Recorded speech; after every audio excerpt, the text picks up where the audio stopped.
Hello, good morning. We are here to inform you about Abraham Lincoln's assassination. Our first topic we're going to talk about is his death and killer. He was assassinated on April 14, 1865 by John Wilkes Booth, a famous actor and Confederate sympathizer, fatally shot President Abraham Lincoln at a play at Ford's Theater in Washington, D.C. Although Booth broke his leg in the fall, he managed to leave the theater and escape from Washington on horseback. Abraham Lincoln's killer, John Wilkes Booth, was a Maryland native born in 1838 to remain in the North during the Civil War despite his Confederate sympathies. Lincoln addressed a crowd outside the White House on April 9, 1864. That day, he suggested that he would vote for blacks' right among other things. John Wilkes Booth was in the crowd, and this made him very angry. He was furious because he was a racist and did not believe that blacks should have rights.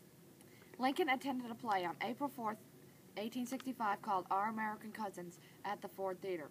Wilkes Booth came to the theater that night. He came from behind President Lincoln and shot him in the back of the head. Lincoln lived a short life. He was only 56 when he died. Our second topic is Abraham Lincoln's plan. Abraham Lincoln died a hero and faced some of the most difficult problems any president ever had to handle. When the U.S. gained control of the Confederacy, Lincoln's Emancipation Proclamation eventually helped end slavery.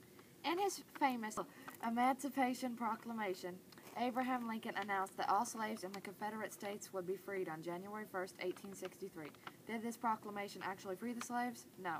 The Emancipation Proclamation only affected the slaves in the Confederate States. Because Lincoln did not have control of the Confederacy at the time, the Emancipation Proclamation was put into effect. No slaves were actually freed at the time.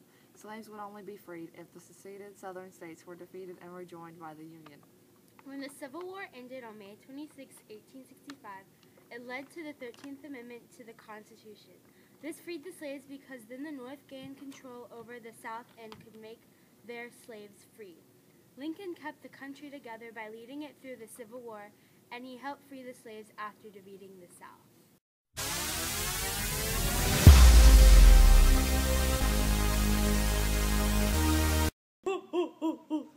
Did you see that? Any last words, Lincoln?